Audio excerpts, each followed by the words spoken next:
part of the reason I feel like he'll be indicted. The Democrats, the Attorney General, the media, everyone has ratcheted this up so high that their base has a full expectation that Donald Trump is going to be in handcuffs soon. If they don't produce those charges, if they don't create that vision, that visual, Democrats will pay a political price in November. This is the number one issue, really, for most Democrats. This is something that the Democrat leadership and the media has created for 6 years since Crossfire Hurricane.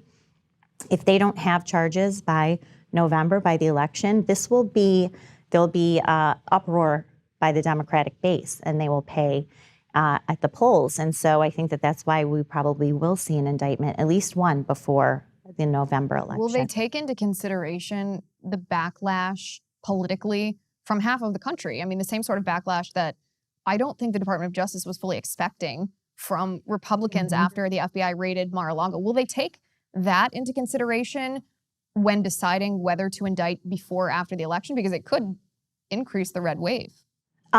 It could, but I think what they're banking on is they do want some sort of protest in the streets. You know, they want people to go to D.C.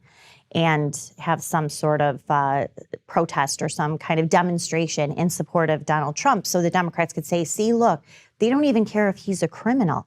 They're still going to support him. They're a cult. They're insurrectionists. They're traitors. They're, you know, everything, domestic terrorists, everything that, look at what we heard yesterday in the anniversary of 9/11.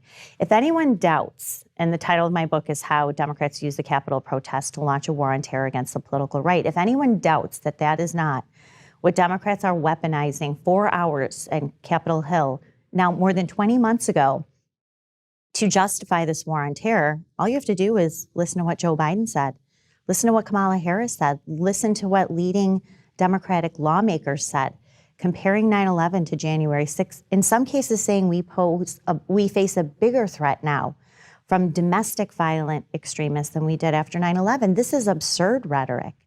And so they keep ratcheting it up, as I said. So I think that part of it is to create some sort of backlash, and also, Liz, to intimidate people into voting for Republican lawmakers, congressmen who especially backed not what happened on January 6th, but the commission to look into voter fraud that was actually being debated on January 6th. So they want to tie all these Republican lawmakers to Donald Trump, the charged criminal, and bully people out of voting for Republicans and taking over the House. I think that's part of this whole strategy.